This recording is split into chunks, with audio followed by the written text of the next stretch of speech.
everybody, it's time to LOL. Listen out loud, that is. It's time for Anime Jam Session with DJ Ranma S, Mako-chan, and Ari Rockefeller. Hey everybody, welcome to Anime Jam Session, episode number 530. We are that podcast that talks about anime, games, conventions, the fandom, geek stuff, and everything in between. I'm DJ Ranma S. I'm Ari Rockefeller. And I am Mako-chan. And for some reason, your webcam just died on us. Wonderful. Yeah, all I just see is I see totally nothing. It's still coming up in Skype. Yeah, This I see that. podcast has been a production of Anime Jam Session and AJS Production. Sorry. Forgot to mute that. Sorry. Oh, there we go.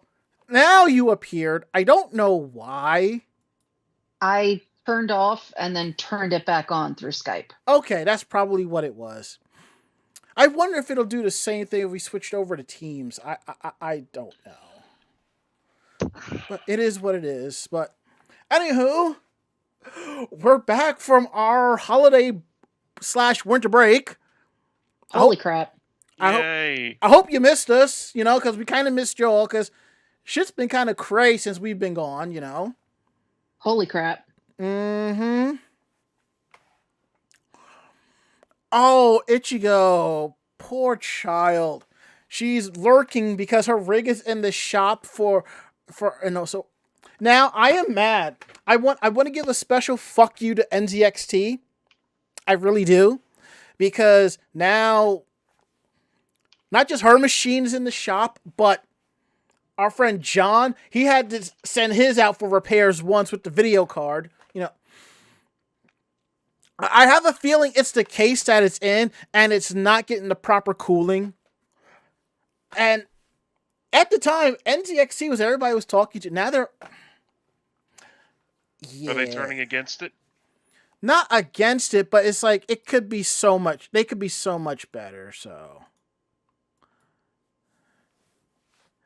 And she's like, shoot it to me in Skype. Shoot what to you? One of the things I want to show off that I told her about, but I want to show it off, but without her to, properly appreciate it, I'll just show something else off. Yeah. And now your webcam is going in and out. It's your system. We got to get it upgraded. And the way things are going on with work, there is a possibility you are going to have to drive to my house with everything and let me build it. That's perfectly fine if that's what it comes to. That's probably what it has come to, and I'll get into that in just a bit. It's just utter chaos, So, anywho, how is everybody doing tonight? I feel like shit.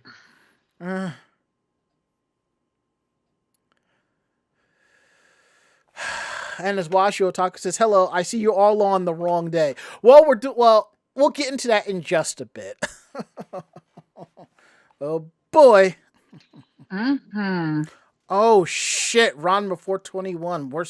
Our deepest condolences, bro. Our deepest condolences.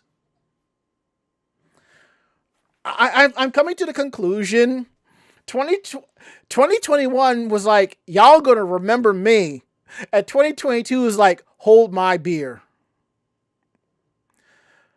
All right, Ranma 421. I don't know if you've mentioned that you hate COVID, but you know what? If you're anything like us, you don't even have to say that you hate it for us to know that you hate it. And seriously, our deepest condolences. Now, this hurts. This really hurts. It really does. It absolutely does. Oh, man. All right. Let's get the show on the road. So, if you feel the need to to punch and throw things, do so. Because I completely understand and fully support that. All right, Ari, how was your week? How was your day? What have you been up to since the last episode? Well, work stuff and Mm-hmm. the new year passing and whatnot. I didn't really do anything over the new year. Just ended up spending it by myself and drinking. I mean, I had off that day, but I still got holiday pay because that's how it works with us. Yeah, I get that. Mm-hmm. And I did get a few, pieces of hardware for my computer. One of which I'll show off today. Okay, that's good. But I did. We were helping Mako move into her new place. And that was fun. Yeah, but it took me like a week to recover from it. I'm just glad I didn't have to move a fridge. Plus side, I think I got Michelle into Fire Emblem, so there's that. Maybe, you don't know. Well, while we were driving back and forth between our places, Yep. like I had my phone playing through the Bluetooth on this car stereo. Right. You've seen that. Mm-hmm. And I showed her this one thing where all these different voice actors and actresses were in character playing this sneaky eating game that some K-pop group did once. Right. Which is where you have to eat a certain amount of snacks without getting noticed, or you'll get, get eliminated. Mm-hmm. And it was pretty funny. I'll say I've played a little bit of Fire Emblem once.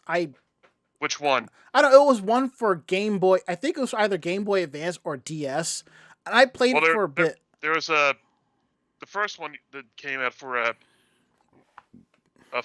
GBA, at least over here, is it's just called Fire Emblem, but its proper title is Blazing Sword. No, I don't know, but I played it for a little bit. I liked for what it was, I'm like, okay. I just never got back to it. I just wanted to sample it and check it out. So, but I did enjoy it. So, it's a good series. Mm-hmm. But other than that, I got reassigned at work. Yeah. Which, back to my old assignment and not, down at exit 1. Yeah. Which means my range is back to being 1 to 13. Which means I got to get those sweet hour-long commutes, possibly. Mm. And I get to wake up at 4 o'clock in the morning for it, too, tomorrow. Woo! And I'm still feeling clogged up as all hell. You and Ichigo getting up at 4 a.m. Y'all two are the bravest souls. Seriously, you got that thing where, like, it feels like one nostril just completely shuts off. Yeah, I know that feeling. Yeah, I'm really not feeling well. Oh. All right. But yeah, that's all things been going for me. Oh, she says she got up at 7. She slept in. Good for you. Good for you. You do that. Mako-chan, how was your week? How was your day? What have you been up to since episode 529? Yeah, so I moved. Mm-hmm. I'm still unpacking. I'm still organizing. I have a lot of shit. Duly noted that, okay? I have a lot of shit. But yeah, so everything, since I'm in and everything, we're just doing things slowly. Mm-hmm. When we have time, I still have to, I've got stuff that I have to organize for the rooms and everything. But yeah, everything's going well with that. That's good. I will explain why we are going on Wednesday instead of Tuesday. That was totally my fault. Mm. So I had a very bad case of insomnia yesterday, and I was awake for 37 and a half hours. Jesus. Yeah, so instead of doing a show, I took NyQuil and then slept for 11 hours before work today. NyQuil. We love you, you giant fucking Q. Yeah, so that is why we're doing the show tonight instead of last night. Because I have had insomnia issues since college. Actually, since I got sick with mono in college. I didn't get the, I'm going to sleep all day. I got the, hey, you're going to stay awake for, 30, 40 hours at a time. So sometimes, occasionally it does hit me. It hasn't hit me that bad in quite a while.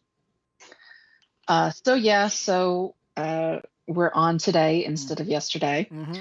And then, of course, as I'm driving home today from work, I don't know anybody that's in the New Jersey area that's been checking out the news, and they saw that there was a brush fire on the parkway. I got stuck in all of that traffic. So it took me an extra 2 hours to get home tonight. So because of that, I was unable to have time after work to find everything because obviously my computer wasn't fully set up. So I did not have time to look for my normal headset. Thus, I'm on the laptop in the living room. And the audio sounds really good, not going to lie. Yeah, I actually... It sounds like your cat's hissing in the background. No, he's sneezing. No, he's Damien has a cold, so he is in the background sneezing. We're all sick here.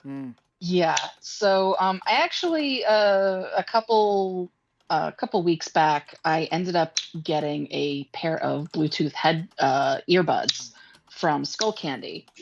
They were on sale, discontinued, or they are a one that is being discontinued because they're coming out with a new one. So that's what these are. They're Bluetooth Skull Candy earbuds.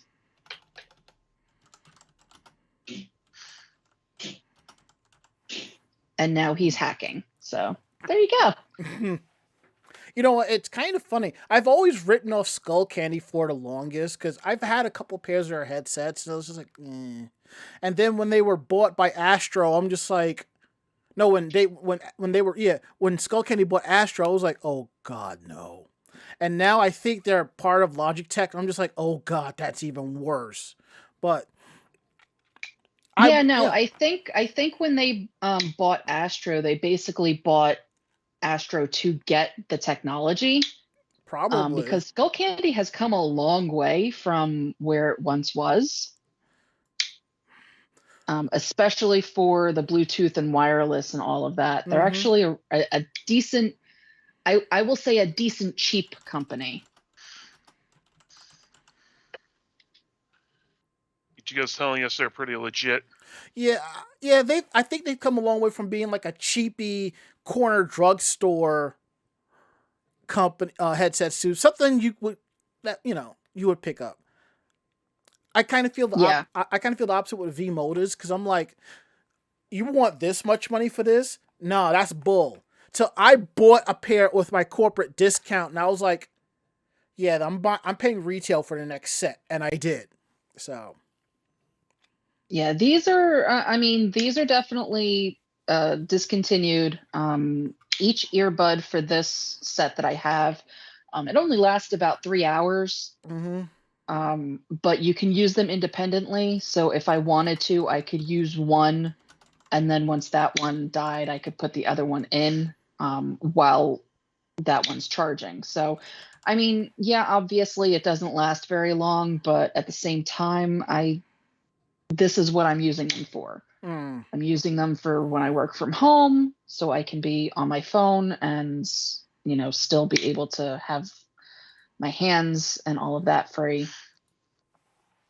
So yeah, not bad. Yeah. I only paid, I think, $29 for them. Okay. That's definitely not bad. And Ichigo says, but I might have also only paid $12 for a $50 set, so not mad at him. And I totally get that. And she says it used to be the off-brand.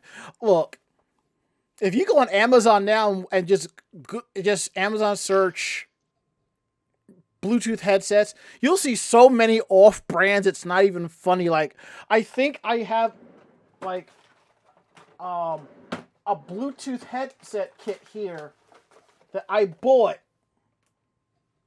to go to the gym with, and I don't know if it's this one, but the brand on it is just like, no, it's not, it's something else. The brand is just a series of letters. That's what it is. It's just a series of letters, and I'm just like, Y'all aren't even trying now, huh? Did the instructions come on a single little thin piece of paper in broken English? Well, not really. The print on this is really good for what it is, and it's not bad. Other stuff is like, jeez. But, I'll get into that another time, ESS, your finest brand in sound. If I'm not mistaken, ESS used to be one of the many PC card manufacturers for audio cards. It was like, if you couldn't afford a Sound Blaster, you got the ESS card, which did its own, plus it emulated Sound Blaster, and you saved like $20.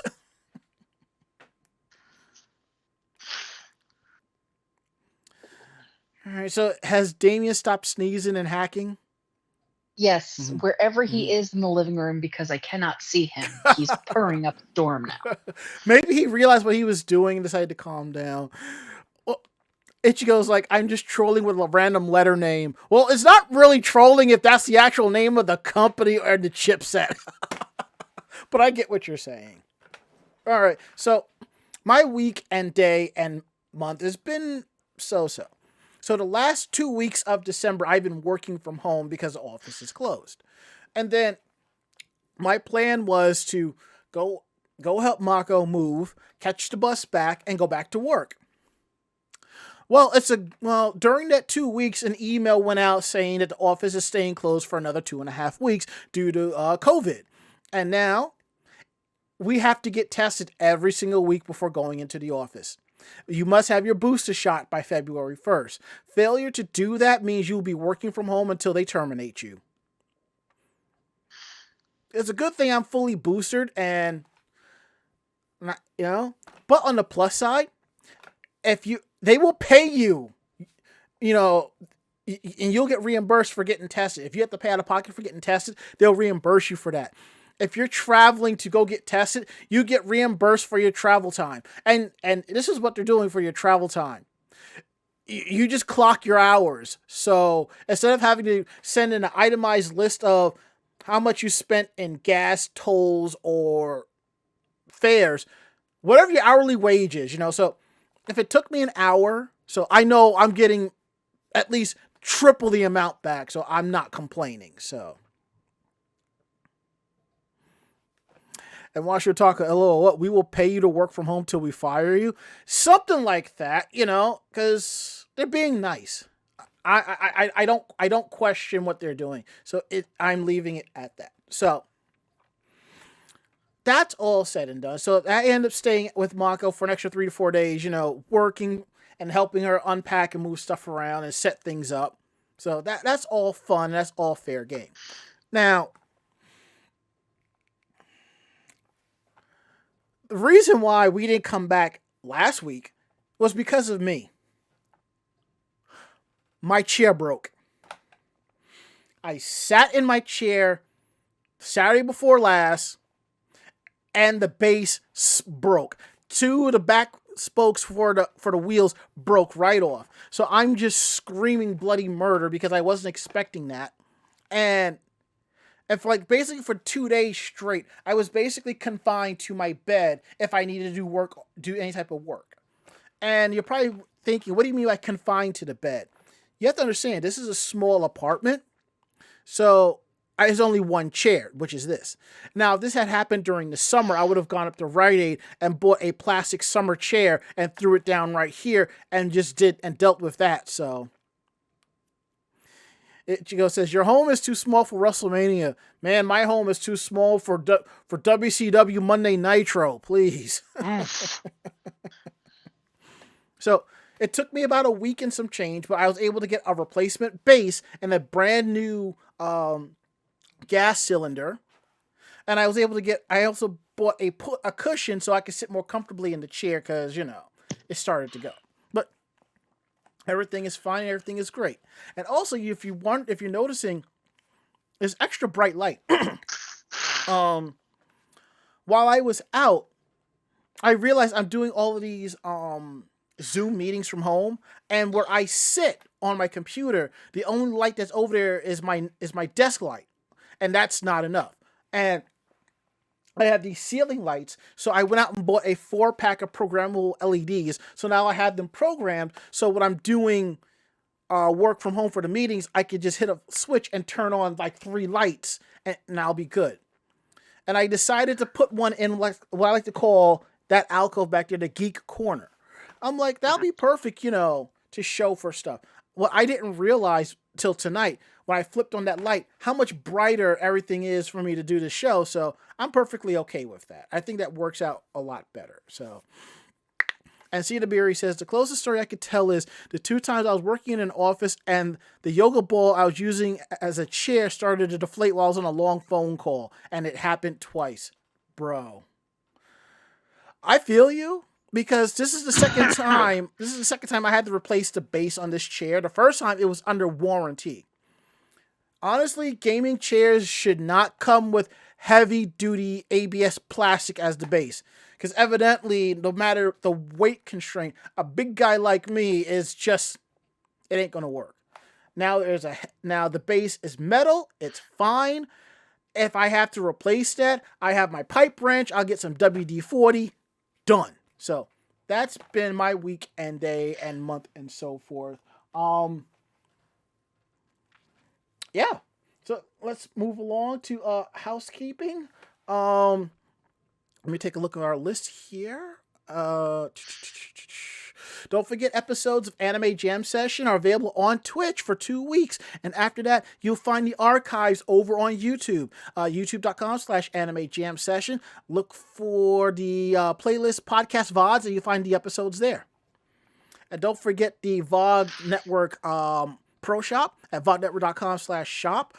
I'm not sure if it's back up yet. And I haven't even submitted our shirt ideas yet. I really need to get on that. Let's see what else is here.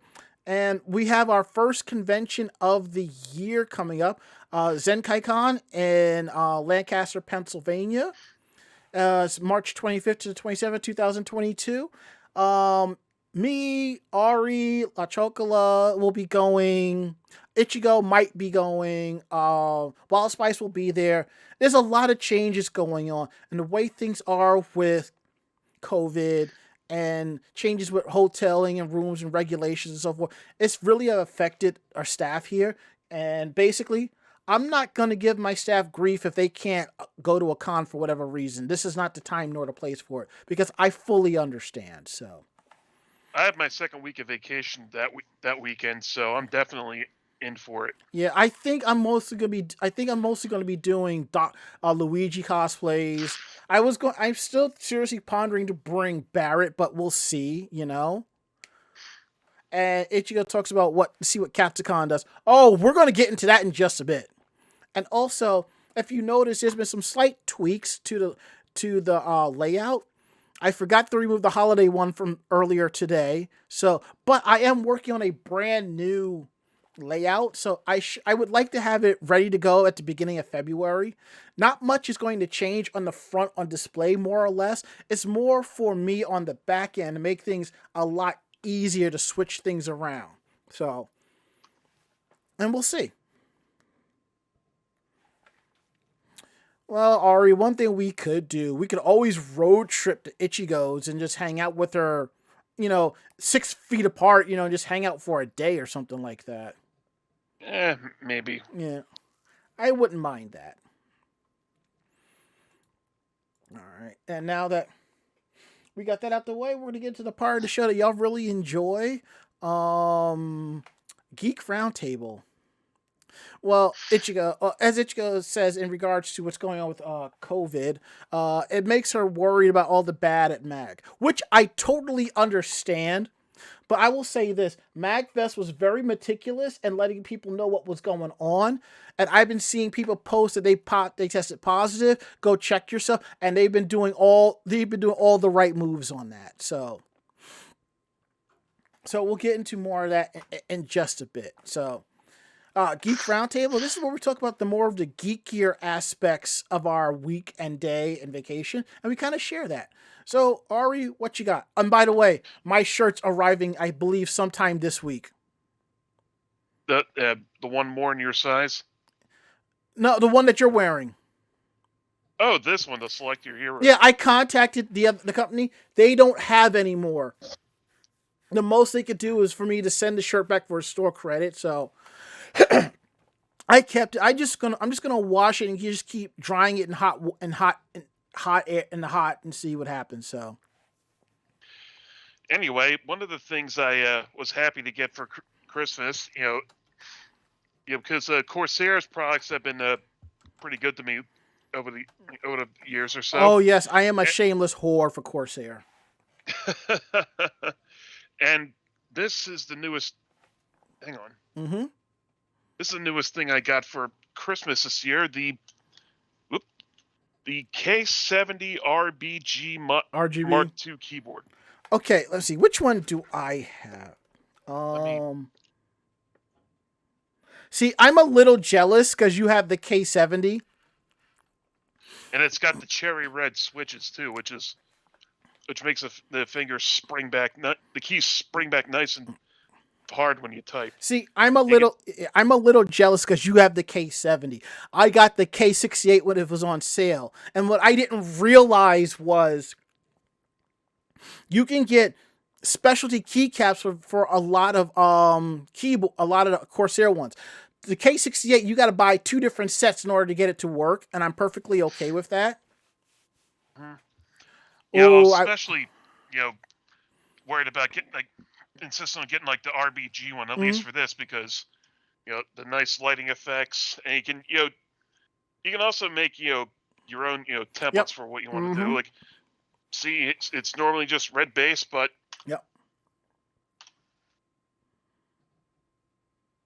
so just what I want. It's red, but tap a key and it splashes white, ripples around. That's my keyboard. I found one called Rainbow Madness, but the difference was it turns black when you type the key, so I didn't like that, so I changed it to white. And the theme is running on the RGB strips and the fans.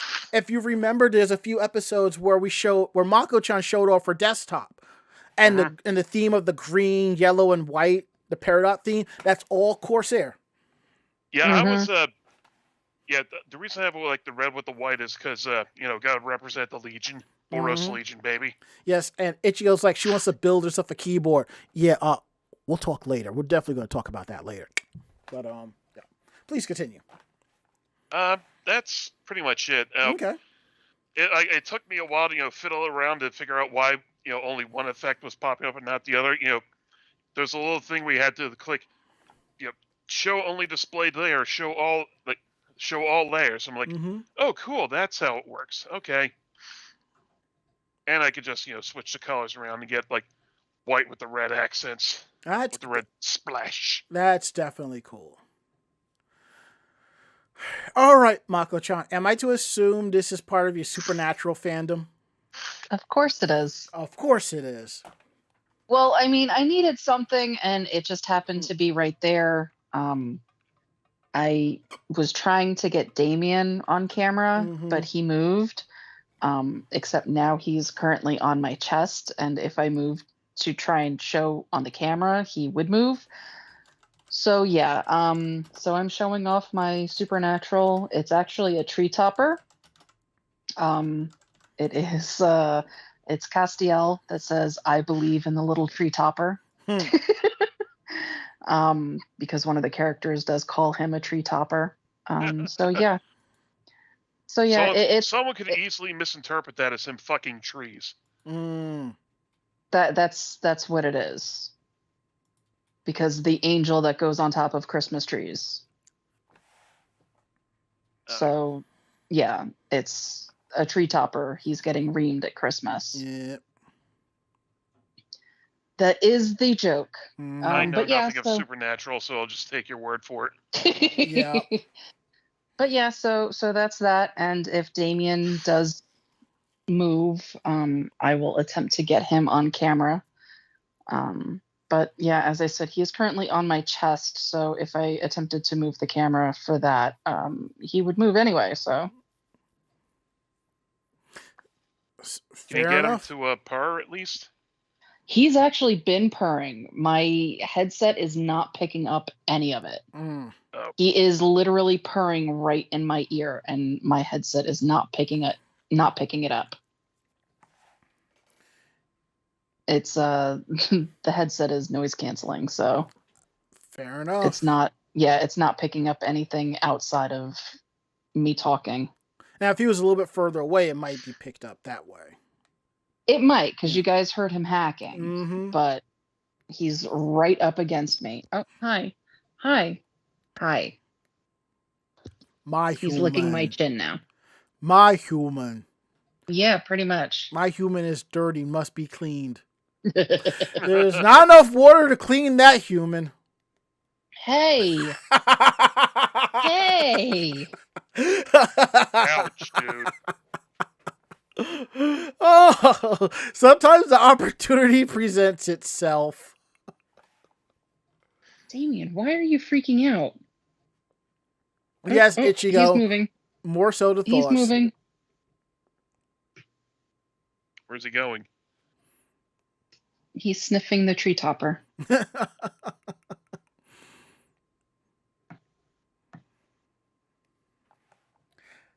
There he is. Yeah, I had to reset it. He's going to take a bite out of that thing. He's like, what is this and what is it doing here? He is taking a bite out of it.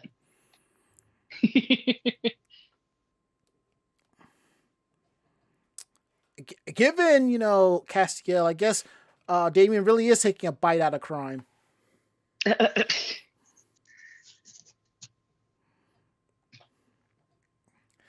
All right. So I'll show off a couple of things real quick because one of them I'm wearing one of them and it can't be helped. The first thing I'm wearing is my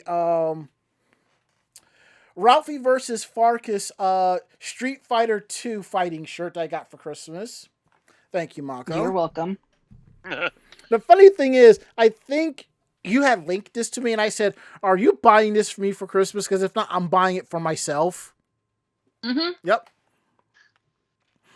So she ended up buying it for me. During this break, I've bought stuff.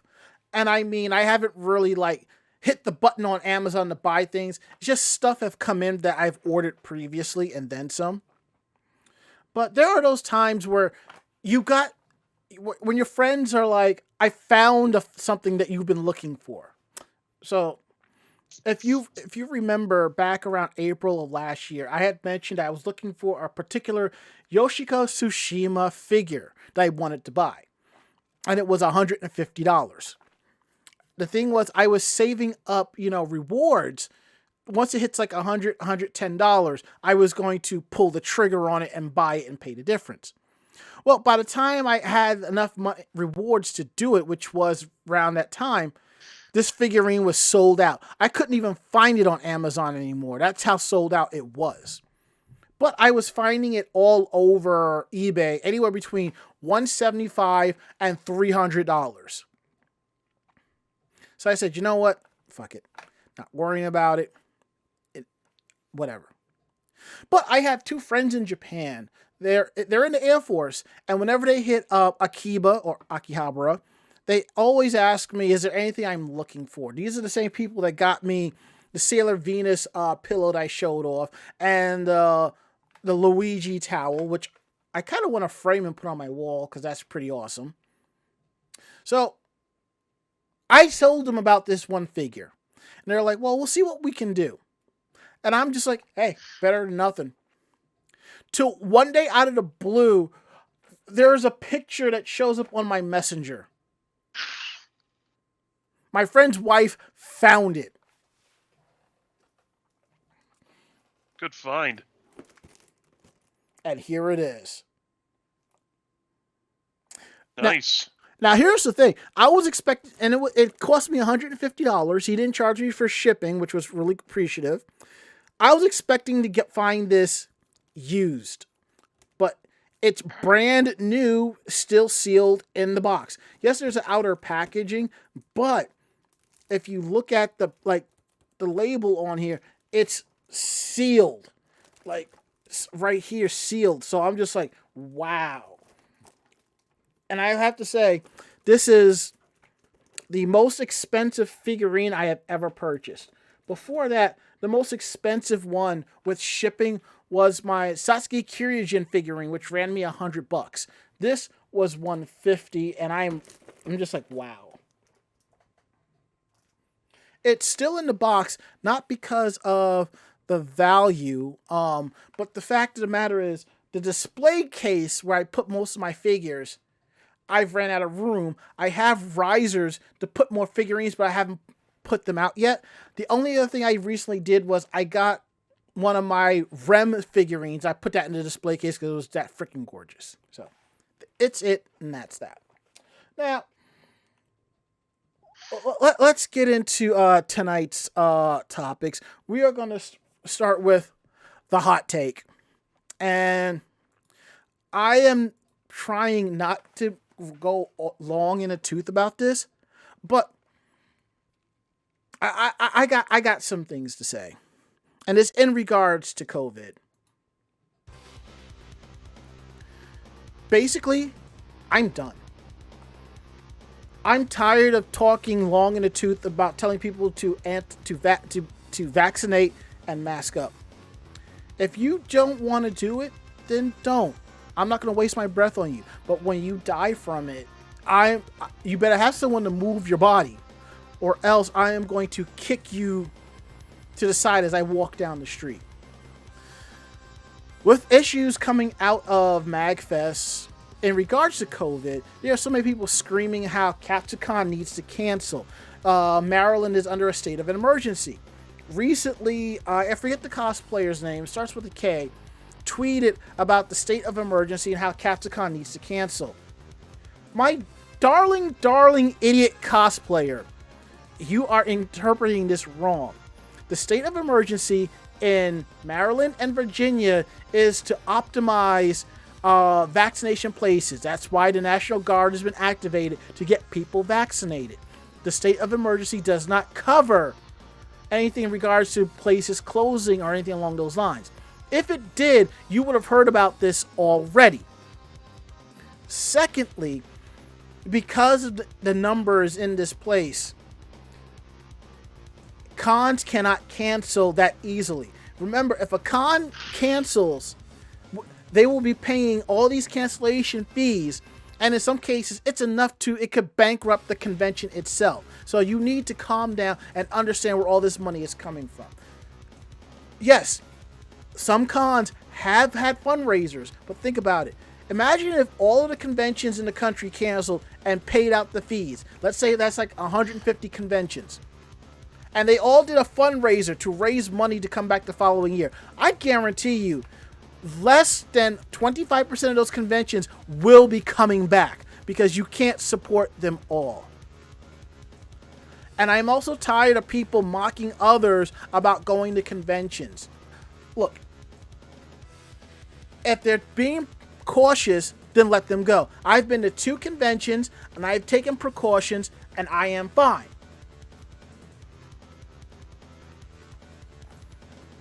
Now,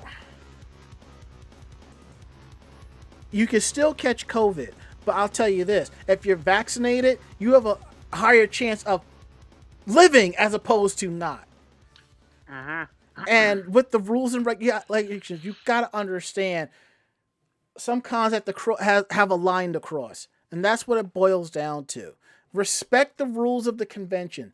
If they're saying you have to have a vaccination card, respect that. If you don't have a vaccination card, go get vaccinated. If you can't get vaccinated for medical reasons, I am sorry. But that's how the cookie crumbles, you know? If you want them to adjust the rules because you can't get vaccinated because of medical reasons, no, that's putting not just con goers at risk, but that's also putting yourself at risk as well, you know? Think about all of this, all right? I understand you haven't been to a con in a couple of years. you're lonely. I get that, but this is what it is. This is for your safety as well. And if we can all mask up and get vaccinated, just maybe the hospital numbers will start to drop down. Numbers are starting to slowly go back down, but we don't need it shooting back up. Do the right thing, for God's sakes. I mean, God. I had a little bit more I wanted to say, but over the days, it became less and less and less. And I'll probably be talking about an extended version of what I just said on my personal fan page sometime this week, most likely tomorrow on my lunch hour. So, it's it. And that's that. Now we're going to get into tonight's odd news.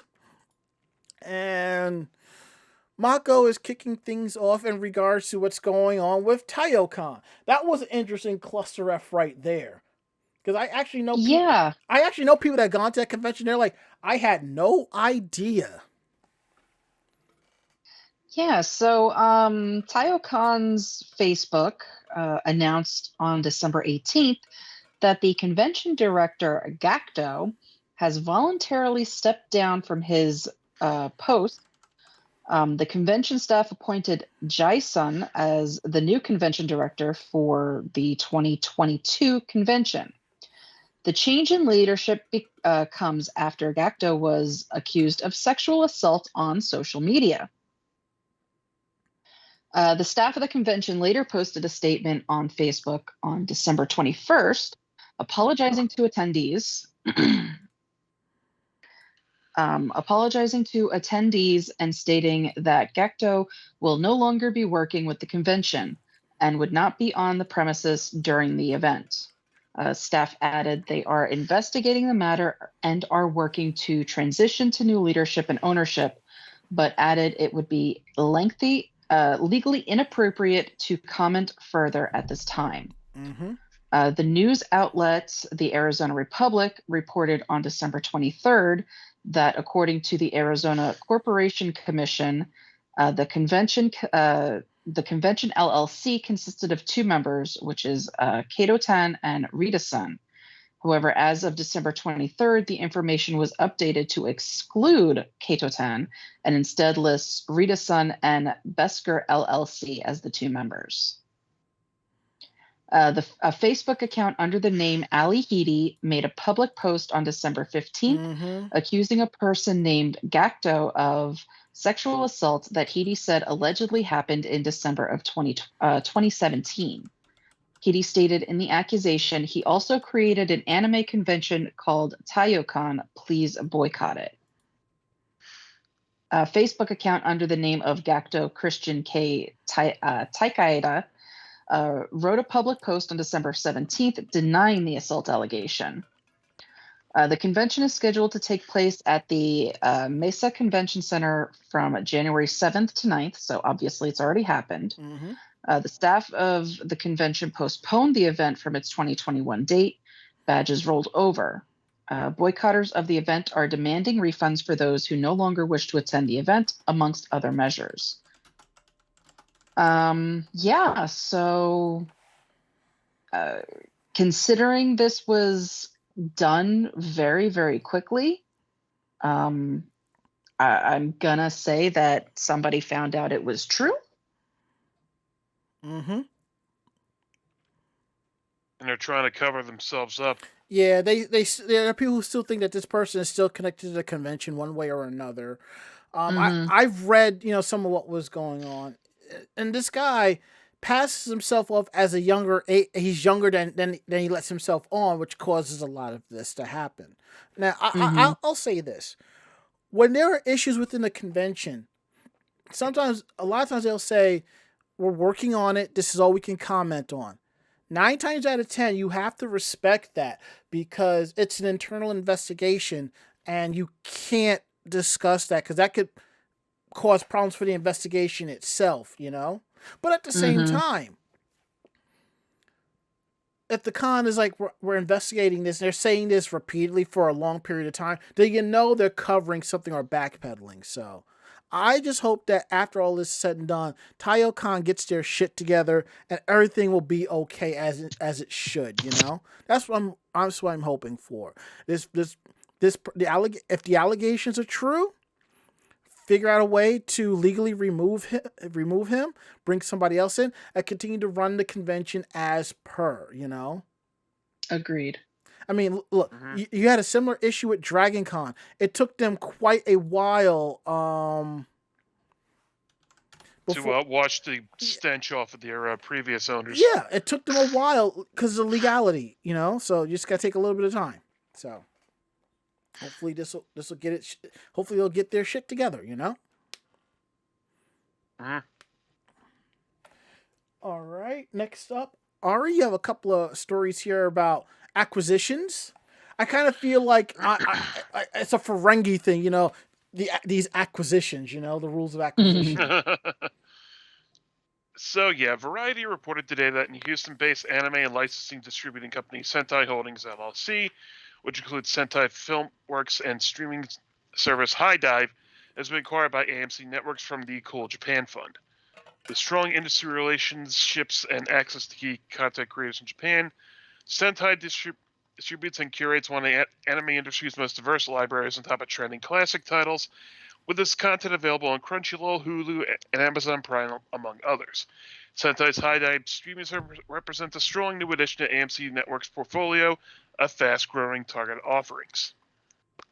And in addition,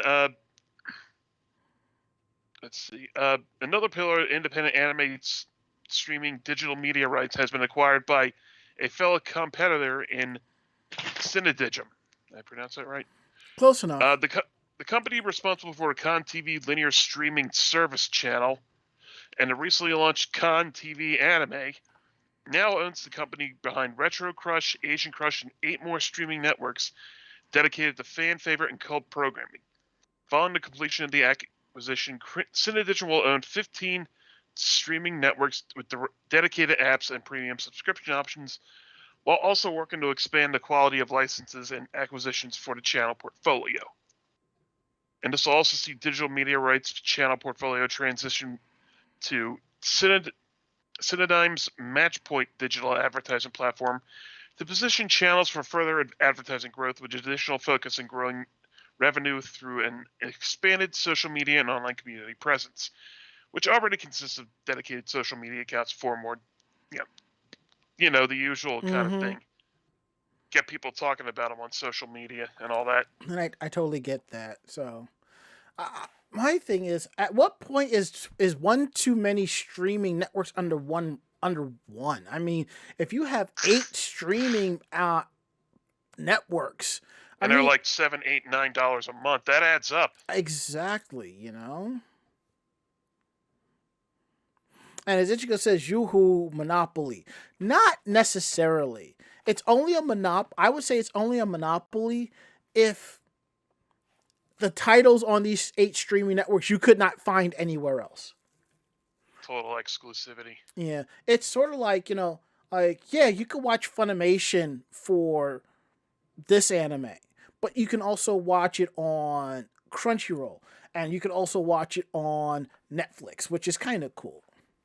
But, but then you have some titles that are exclusive to each one, But it's just one too many. I mean, honestly, I think if you were subscribed to all... You can go crazy trying to keep up with all of these. I would say bundle it. Like the Disney Plus bundle. You get 3 streaming networks for like $12.99 a month. That's not not too bad. I mean, 8 streaming networks, and I would say if you subscribe to all 8, bundle deal for like $14.99 or something like that, Yeah, like $20 for all 8 of them. Sure, that's fine. I think the most expensive streaming service out there right now is HBO Max, which is $15 a month. And I think the cheapest of for commercial stuff is Paramount Plus at I think it's $6.99 a month for ad free. I think. Either or. I don't have many streaming accounts. I have my Netflix and other apps that are, Another one's have PS4 apps, so I'm good. Yeah. Plus, my friends and I pass accounts around. There you go. Trading accounts is what people do. And Ronmo421 says Netflix might be being this. Yeah, I heard about that. Netflix is going up with their pricing. Given all the good stuff that they put out, I can see that. But they're doing a lot more independent content now. There he is.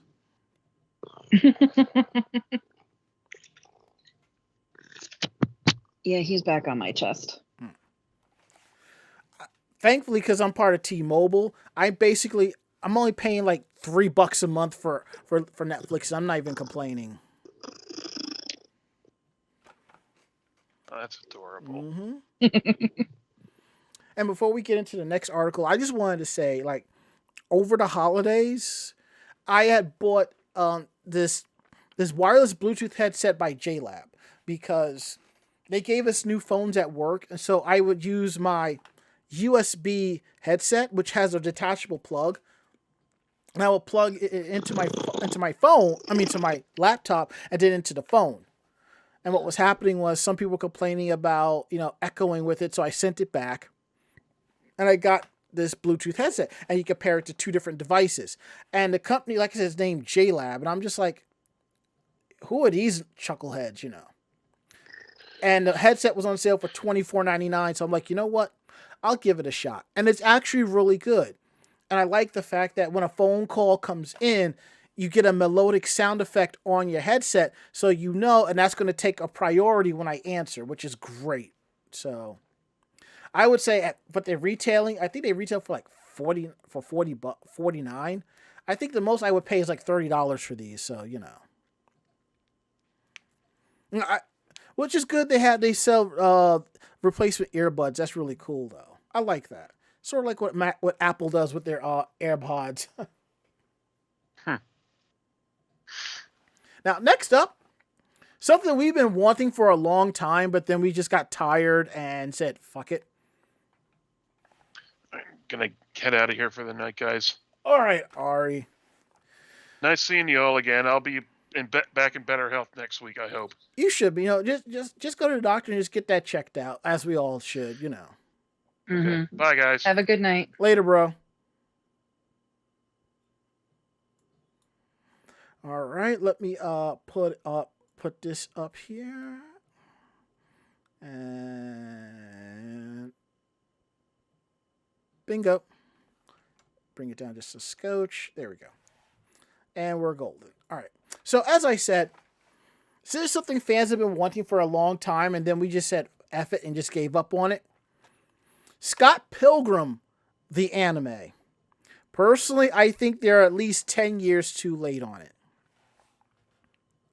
So the basic thing is the graphic novel by Brian Lee O'Malley. The manga was a success. It was a hit. I read it and I enjoyed it. It was deep. It was deep as all hell, and I thought it was a great series. The movie, not so much, because I am not a fan of Michael Cera. I think he is a terrible actor, but that's just me.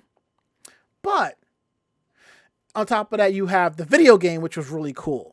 Now, it seems that Netflix and Universal Studios UCP TV are in the early stages of an anime adaptation of the graphic novel done by Science Saru.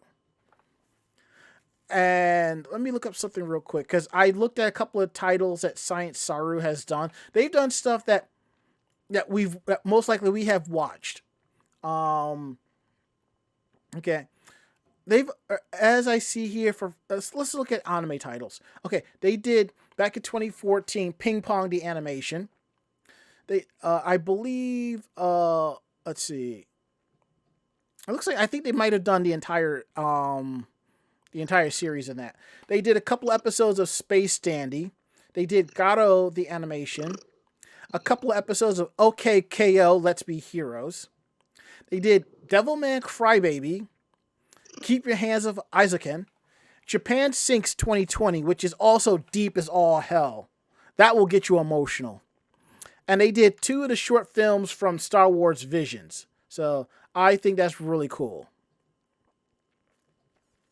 Yeah, I'm gonna skip it. I'm not a fan of Scott Pilgrim, and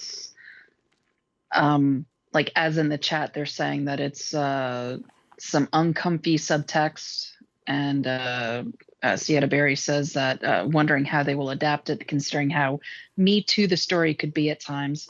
That's why I don't really like it. It was very cringy when I read it. Well, as I said, I read it and I enjoyed it. And for the most part, I kind of sort of, I won't say I lived it, but I understand. So, hopefully Brian Lee O'Malley will see this and he'll make proper changes, in regards to it. Or maybe he'll leave it in and make proper justice to show how much of an idiot Scott Pilgrim is, Mm-hmm. I honestly don't know how it's going to come out. So,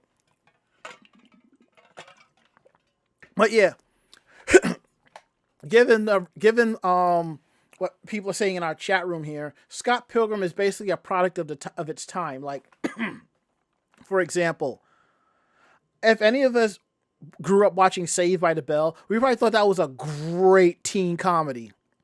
I think as adults, if we were to sit down and watch it, we're going to be like, yeah, this didn't age gracefully. Yeah, there's a lot of problems with Zach Morris, Again, that falls under a product of its time.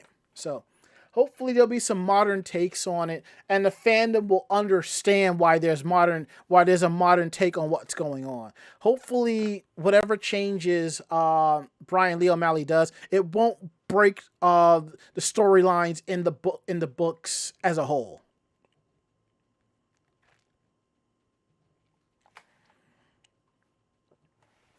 Okay. Now, Mako, I see we're coming into your fandom with Urusei Yatsura. Yeah, just I'm having to adjust the cat on my chest to. Yeah, I hear him. Pull up my. Okay, come on. You are not making this easy, cat.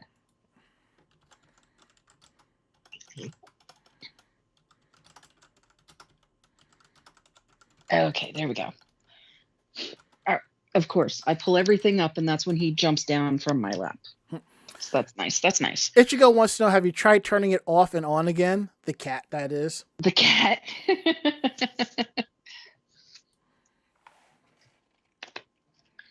Yes. So, looks like all of the hoopla over Urusei Yatsura was coming around, and there's Damien hacking again. So it was announced that the Urusei Yatsura manga is inspiring a new television anime in 2022. It's going to air in the Noitamina programming block on Fuji TV and other channels.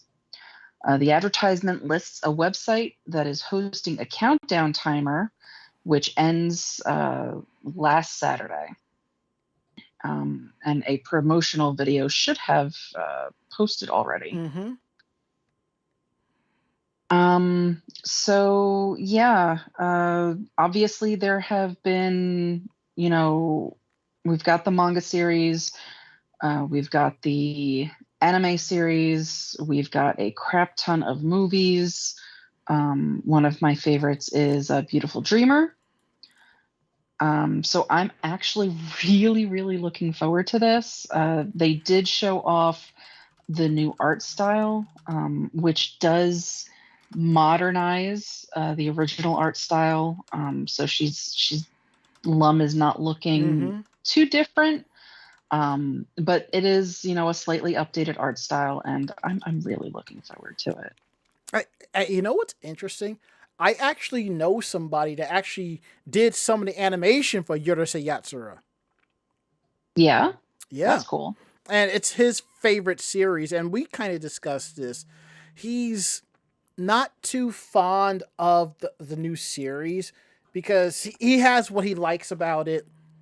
He feels like the dub is going to it won't feel the same watching it dubbed and so forth, and various reasons. And you know what? Mm-hmm. I get that. I totally understand that. There are some anime titles I won't watch dubbed because I don't think it's going to be that good, or I started watching it and it was really bad. There are some where I can watch back and forth and it was really good. And for him, Urusei Yatsura was sort of like a gateway anime for him, and he loves it that much, and he feels like anything new to it will kind of ruin things, which I get. But that's understandable, yeah, especially when it's a series that is your gateway, is your love of anime. But at the same time, this will bring the newer generation into older titles, and they'll want to seek out other stuff. It's like when Sailor Moon was on TV. Yes, we had those who watched the Japanese version, and we got those who are like, ew, the dub sucks. How dare you watch that? Well, for some people, they couldn't have access. But those who watched Sailor Moon sorted it out and tracked down the fan subs and so forth and brought in, a brand new crowd of people. And, and he asked me how would would I feel the same way about Ranma One Half? I kind of do, but at the same time I don't. The thing is, my first exposure to Ranma One Half, the anime, was the dub. And I watched it subtitled. I like both versions. And y'all know how I feel about Ranma Boy type voice change, but it is what it is. If they were to reboot Ranma, I'm like, as long as they keep it as close to the manga and they do all 36 volumes and I'm all for it. I know they'll probably have to make some adjustments for modern times, and I totally get that. So I'm prepared for it one way or another.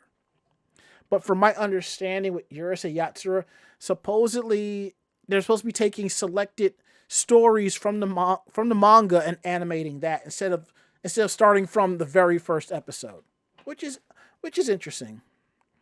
And as Cedarberry says, that and the Sailor Moon dub hit camp at times. Well, yeah, the Geek dub was campy. They were riding on the success of Clueless, so... Until Pioneer and Cloverway rolled in and were like, no, we're going to make some changes. So, which I'm perfectly okay with. Except for one, but you do what you gotta do to get it on American television. So. Well, and I'll say this, when it comes out, I will watch it to check it out. So, to me, watching Urusei Yatsura is like learning my roots of Rumiko Takahashiism. Yeah.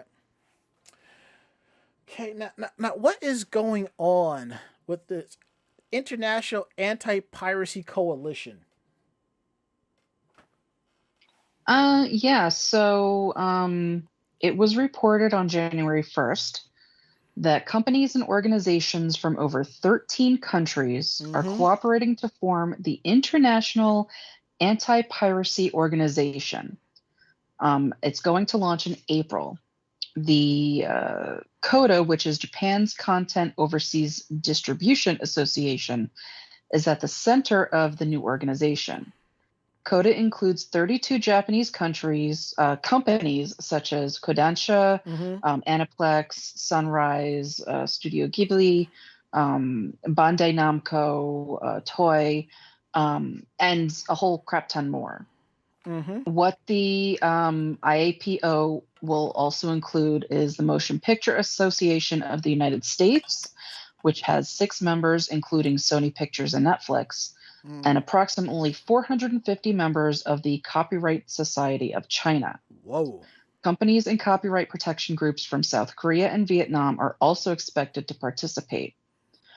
What this is going to do, this organization will work to curb the piracy of manga and anime and also assist law enforcement with criminal investigations in the field, especially when those criminal investigations require cooperation from law enforcement in multiple countries. The director of CODA stated to Torrent Freak that CODA planned the foundation of the coalition last year. According to the news station, piracy cost the manga industry approximately $6.92 billion. That's US billion. in Japan alone from January to October of 2021. They also stated that that number exceeds the amount of the entire market for unauthorized publications, which it estimated to be about 519 yearly. So that's how much they estimated it, and they beat that number by almost 2 billion. Ooh, Lord. Yeah.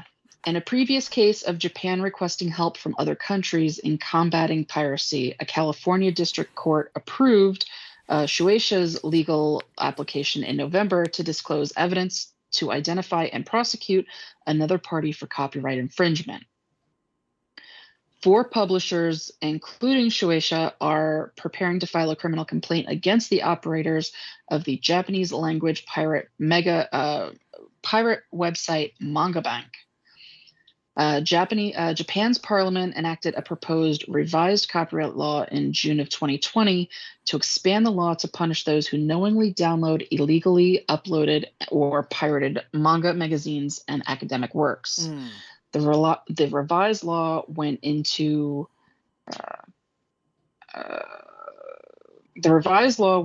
effect on January 2021. The revision also banned leech sites that aggregate and provide hyperlinks to pirated media starting in October of 2020. So this is both good and bad. Okay. It's good because there really are a lot of big pirate sites out there.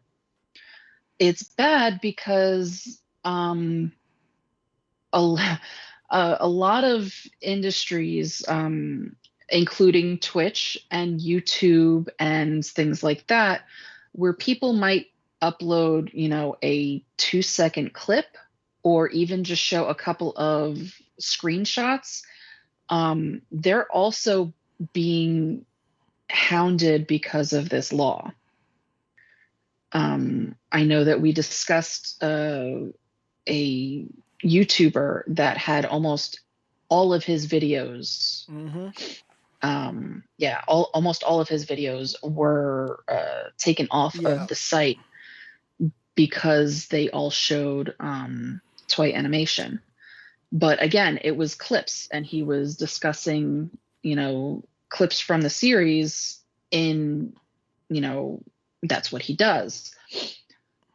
So it's good because, again, it's a lot of pirate sites, and obviously if they're losing billions and billions and billions of dollars, something needs to be done. But they've gone too far with it,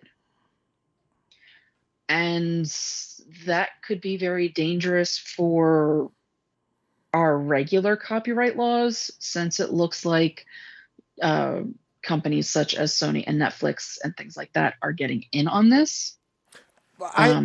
So there's a very good chance that, anybody that makes, that uses clips for any series like that could, get videos pulled. There's a possibility that the anime music videos could have an effect on, something like this, because they're using clips from the series. Strawberry Paper Doll Ichigo says something about the anime GIF alerts. We could have a very big issue with these. If they go as strict as Japan's laws with the copyright stuff, we could all be having a lot of issues with our streaming, with, just different things like that. Good and bad. I feel we're on the right track here, but a lot of what you said I think is too extreme, and a part of me says that will never happen, but it won't. I wouldn't be surprised if it does. It wouldn't surprise me in the least, because the differences in copyright laws in different countries, which is why I'm thankful that Sony and Netflix are on board to help with focusing on American copyright laws. I think for right now, they're going to go after the pirating sites. And that's going to take them a while before they even start to look at some of the other content creators that use clips and stuff like that. But you do have Toei and probably a couple of others that's going to be sending their lapdogs in to check for that as well. Now, granted, that YouTuber, he was making money off of that. Like, this was his living, which in a way I can understand why Toei was like, you can't do that. Now, I can see myself in the spotlight for the same thing per se, given some of the anime-ish music that we play on the show. But I think that kind of falls a little bit out of the scope of what they're looking for, because I've been covering my ass the best I possibly can. The most I deal with when it comes to the copyrights is when I'm posting masquerade videos and so forth, because those get a strike or something like that. And the thing is, I don't monetize them. All of the videos on our YouTube page aren't monetized. They can put ads and make their money. I don't care. I just put them up there so that other people can watch and view them. But I could see that happening. What could happen is they could create some type of like umbrella license of sorts that Twitch, Amazon can pay for, which will cover the content creators, given that, Twitch makes enough money as it is. So I just feel one step at a time. I don't think it's going to get that chaotic, but if it does, I won't be surprised about it. So, And the thing is, with the piracy, I mean, we have at our fingertips how easy it is to join a streaming service to watch your anime. You don't want to pay for it? Fine. Deal with the ads. That's it. Again, you got people who are paying monthly for VPN services just to block ads on bootlegging sites and stuff like that, It's just crazy. Sometimes I can't imagine how the millennials and Gen Zers think about this. Like, ooh, I pay for my internet service, I should get this for free. Yeah, no, it doesn't work that way.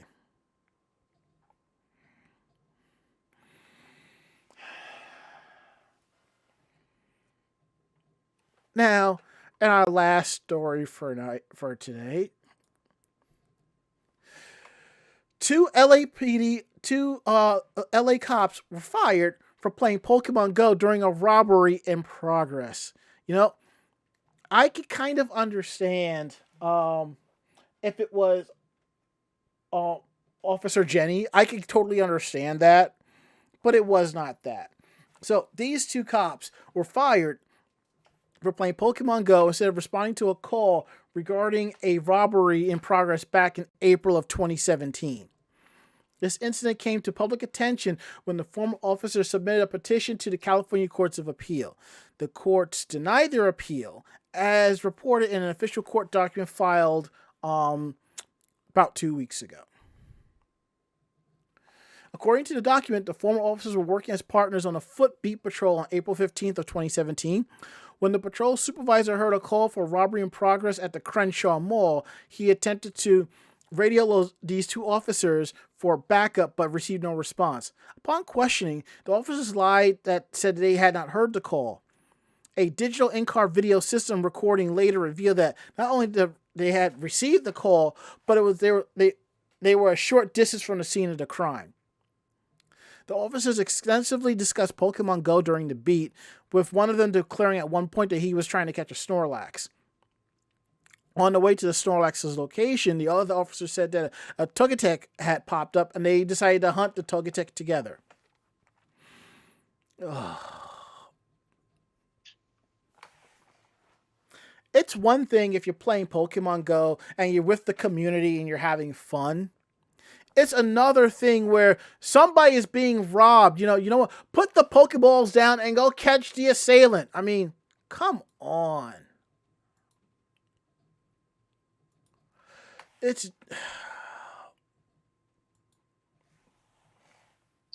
They got what they deserved. That's plain and simple. Yeah, they definitely got what they deserve. Mm-hmm. You don't screw with your job to go play Pokemon. Mm-hmm. I mean, it's like me coming to work with my Switch and I'm playing my Switch and ignoring incoming tickets and phone calls. Granted, I probably could get away with bringing my Switch to work, but why would I risk that? Mm-hmm. Anywho, now that we got that out the way, we're gonna get into the main part of the show that y'all really enjoy. Meanwhile, in Japan, I gotta take a bit of a break, and when I get back, if you want, Mako, you can go ahead and just pick one and get started. I gotta step out for a sec. Okay. Let's see. What one do I want? You know what? I will go over the Fry issue. So let me load that. So it looks like there is still a French fry shortage in Japan, most notably affected by the McDonald's chain. As a result, for a week, the restaurant limited sales to only small size orders of fries, which are called Mac Fry Potato in Japan. At the time, the rationing was attributed to delays caused by the ongoing global supply chain, as well as large-scale flooding in British Columbia, Canada, where the potatoes are imported from. The restrictions are set to end, where they were set to end on the first day of 2022. However, those were not kept. So unfortunately, the rationing of the Mac Fry potato will be continuing through January. The funny part is, while McDonald's is rationing French fries and only allowing small fries to be ordered, other rival companies are increasing their fry sizes by 25% for free. The Yokohama-based burger chain, Freshness Burger, shouts, "We've got potatoes." So, as the name implies, Freshness Burger wants everyone to know that they've got plenty of French fry ingredients on hand, and they're not afraid to use them. So, up until February 27th, Freshness Burger is increasing the amount of French fries in its regular and large size orders, as well as its combo meals, by 25%. What they won't be increasing is cost to customers. So, what that is. Go on. Sorry. What happened? You hear me? I can hear you. Okay. Yeah, one of my earbuds died, so I had to put the other one in. Gotcha. Okay. Gotcha. Basically, how are they meeting the demand when McDonald's isn't able to? It's because of where the two chains potatoes come from. That's what McDonald's exactly potato what I was thinking. rationing. That's exactly what I was thinking too. Yeah, McDonald's potato rationing was triggered by flood damage at the port of Vancouver and pandemic-related international shipping difficulties, since it gets its potatoes from North America. Freshness Burger, on the other hand, sources its potatoes domestically from Japan's northern prefecture of Hokkaido, meaning it doesn't have to worry about the infrastructure and international border crossings headaches that McDonald's is dealing with. So, after spending the last few weeks having to adjust to fewer fries than normal, the sudden change of fortune for Japanese fry fans was cause for celebration. The comments alluded to various chains. There are not chains of Freshness Burger all over Japan, but there are quite a few. And unfortunately, Freshness Burger is slightly on the pricier side for fast food in Japan. A large order of fries will cost you about $3.30 at Freshness Burger compared to McDonald's, which is about $1 cheaper. So their big burger is also, $1.50 more than Big Mac and all of that. But at the same time, you're getting, you're getting a better meal. You're getting more fries. It's like, would you rather go to McDonald's or Five Guys, Right. I mean, they're both fast food, but it's being cooked differently. It's completely, McDonald's, you're paying for cheap fast food. And for word of advice, I'm going to tell y'all something. If there's a Friendlies near you and there's a Five Guys, just go to the Five Guys, because most likely Five Guys is the same price or slightly cheaper. And Damien is staring at you like, what are you doing? Yep, now you get to watch my cat clean himself. Actually, the camera's just frozen. He's just staring at the camera. Yeah, he's currently cleaning himself. So when the camera goes back to what it needs to do, you can watch him clean himself. Because, that's what you do. Lewd. So lewd. All right, I'm going to take this second article here, and then we'll just wrap up the show. I figured you would. That's why I didn't take that one.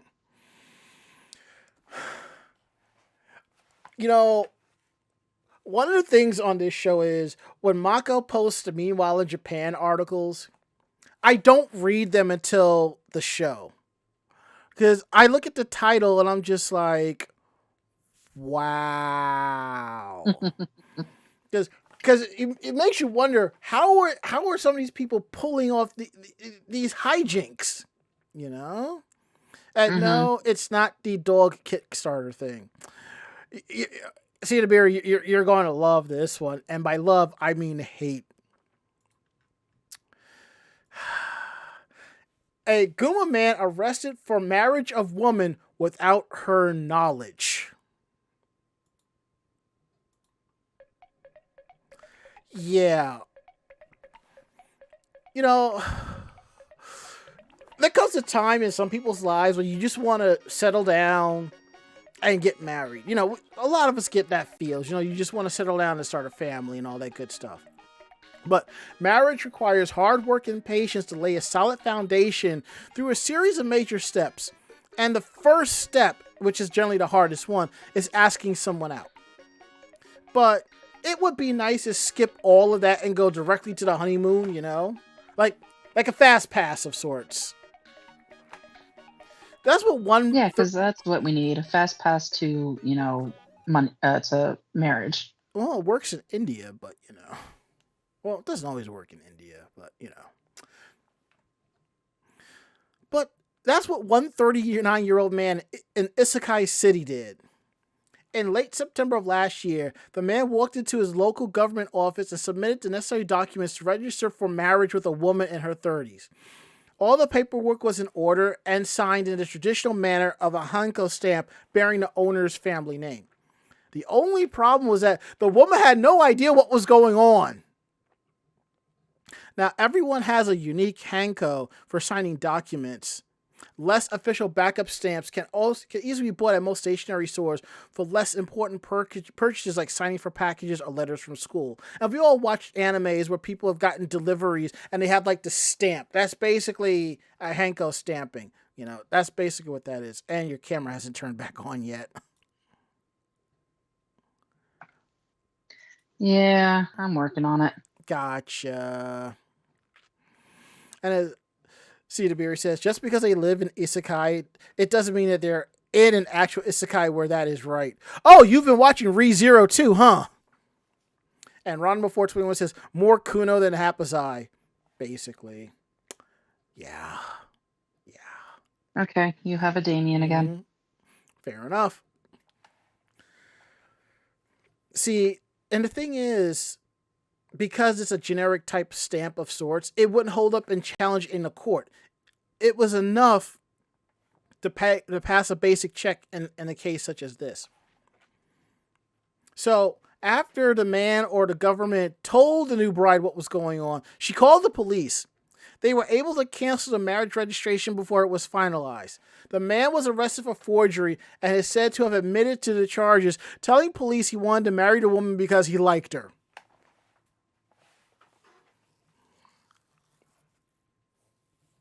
Wow. I don't know why I'm shocked, but I'm not surprised. And I shouldn't be, because that should have been the reason why he did this.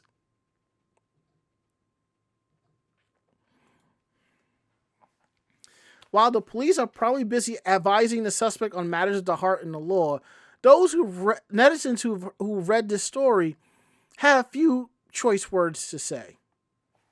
That guy's crazy. Put him in prison. I know how he feels, but that's something you just fantasize about doing. It would have worked if the woman was Hatsune Miku. That's too creepy. I'm a little jealous because I've never met someone I was that into. The scary part is that the government accepted it. Now, there have been stories of DWC, divorce without consent. In the past, it's where one partner files a divorce without the other person knowing, but this is a rare case of marriage without consent. As such, it's hard to say what kind of penalty awaits the suspect, but hopefully it's enough to send a clear message that you just can't go around marrying people as you please. You do that in VR, okay? Or you find a doll or something like that and you marry that instead.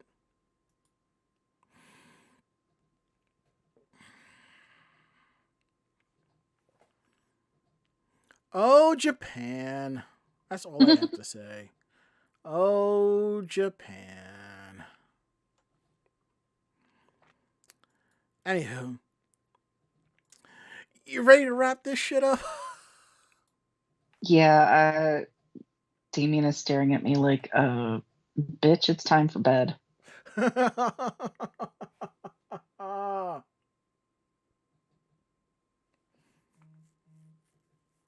Now he's like, you know what? I'm just going to lay right here.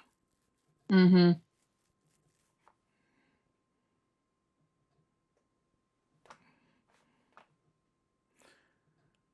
He goes, people slaves. Pet me, feed me, bow down to me. And Cedarberry says, my cat has been doing that to me for the past hour.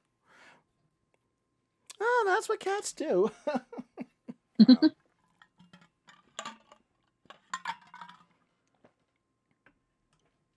I just realized that my Xbox is still on, and I'm like, normally it would have shut off already, but then I realized I set it for 3 hours instead of 2. Because, you know, when you're watching that Kenshin film or Matrix film that's over 2 hours, you don't need your Xbox shutting off. Mm-hmm. Anywho. Well, thank you for joining us for our first new episode of the year. It wasn't as jank as I thought it would be, but it worked. So if you like the show, tell a friend. The intern will tell another friend, and so on and so forth. We're independent bloggers, independent podcasters. We do this for the fun of it. So what we like and don't like about things, we're going to tell you straight up, because that's how down earth we are. If you have any questions about the show, drop us a line at podcast@animejamsession.com. Again, that is podcast@animejamsession.com. We're here to believe you. Check out our website at animejamsession.com, where you will find our podcasts, anime reviews, convention reports, cosplayer tips and tricks, cosplayer interviews, links to our YouTube videos, links to our Facebook, cosplay photos, all that and then some at animejamsession.com. And don't forget, you can take the show on the road with you. You can find us in Google Podcasts, TuneIn Radio, Apple Podcasts, iHeartRadio, Spotify, and then some, you know? And what's cool is a lot of these podcasting sites and apps will like leave a review, so we'd love it if you dropped a review for us. You know, we'd greatly appreciate that. And don't forget to follow us on our social medias. It's Anime Jam Session at YouTube, Twitter, and Facebook. Follow us on the socials so you know when we're going live, when new episodes are going up, when we have videos for you, photos, and then some. And I know I am far behind on convention photos. I hope to have them all done by Sunday, and they will be posted on our Anime Jam Session page with I think the one and only video that I have from Anime NYC, which is the Masquerade, which was pretty awesome. And don't forget to throw money in our tip jar. There's a link to our stream elements and our Ko-Fi down there. We appreciate the few bucks that you could throw our way.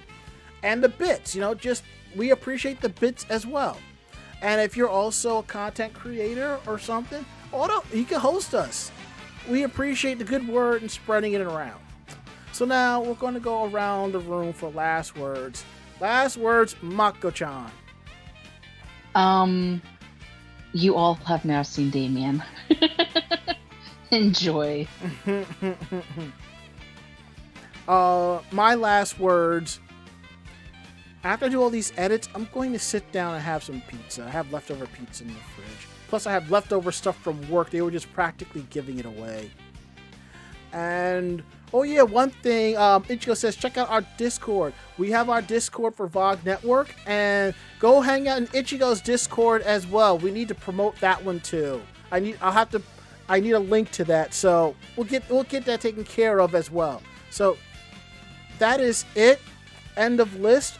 We'll be back next week with a brand new episode. Ari will be here and then some. Maybe Ichigo will join us. Maybe Wild Spice. We'll see what's going on. We're going to have a good old time. So, I'm Ranma. And I'm Mako-chan. Great fight, great night. See you next week.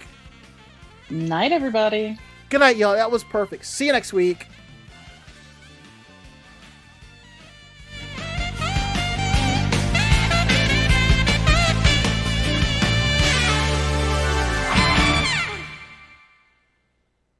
This podcast has been a production of Anime Jam Session and AJS Productions. No fanboys and fangirls were hurt, maimed, shot, electrocuted, or pistol whipped in this episode. For now. The views, opinions, and thoughts expressed on the show do not reflect the staff or the network as a whole. But we're still right, damn it! For transcripts of this episode, start typing. Check us out at animejamsession.com and vognetwork.com for more information about us and other programming. Jamatane!